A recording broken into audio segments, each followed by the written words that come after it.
एक बार की बात है जब गौतम बुद्ध जी मगध राज्य के एक गांव में ठहरे हुए थे। गांव से थोड़ा बाहर एक मोची अपने परिवार के साथ रहता था। उस मोची के घर के पास एक तालाब था। एक दिन रोज की तरह सुबह मोची तालाब किनारे पानी लेने गया। वहां उसने तालाब में एक बहुत ही अद्भुत पुष्प देखा। वह पुष्प देखने में बहुत ही सुंदर था और चमत्कारिक भी प्रतीत हो रहा था। मोची ने तुरंत ही अपनी पत्नी को बुलाया और वह पुष्प उसे दिखाया। मोची की पत्नी आध्यात्मिक और धर्म में आस्था रखने वाली थी।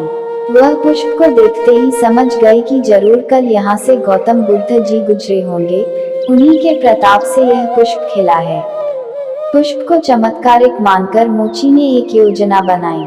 उसने अपनी योजना के बारे में पत्नी को बताया कि वह इस पुष्प को राजा को देगा और उनसे खूब सारी स्वर्ण मुद्राएं लेगा। उसकी पत्नी ने भी सोचा कि यह पुष्प उनके किसी काम का नहीं है, इसे राजा को ही दे दो, कम से कम कुछ कमाई तो होगी।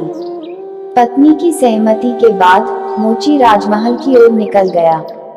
राजमहल के रास्ते में उसे एक व्यापारी मिलता है। मोची के हाथ में पुष्प देखकर वह रुक जाता है। वह मोची से पूछता है कि भाई ये पुष्प लेकर कहाँ जा रहे हो। मोची कहता है कि मैं यह पुष्प लेकर राजा के पास जा रहा हूँ। इसे राजा को भेंट करके मैं राजा से मुंह मांगा इनाम लूंगा।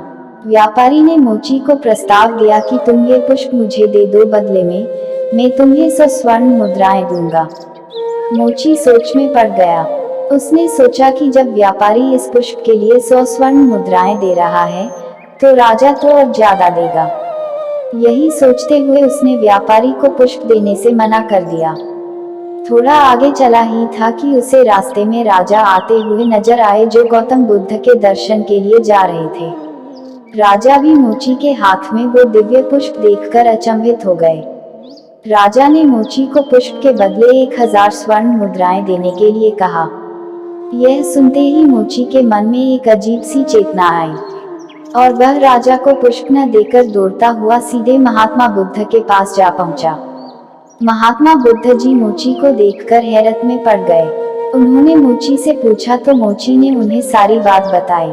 इसके बाद मोची ने वह पुष्प महात्मा गौतम बुद्ध के चरणों में अर्पित किया और उनसे कहा कि पहले तो मेरे मन में पुष्प को देखकर लालच आ गया था, लेकिन अब मैं समझ गया हूँ कि जिसकी छाया पड़ने से ही एक पुष्प इतना दिव्य हो गया हो, अगर उसकी शरण में मैं चला जाऊँ तो मेरा जीवन भी धन्य हो जाएगा।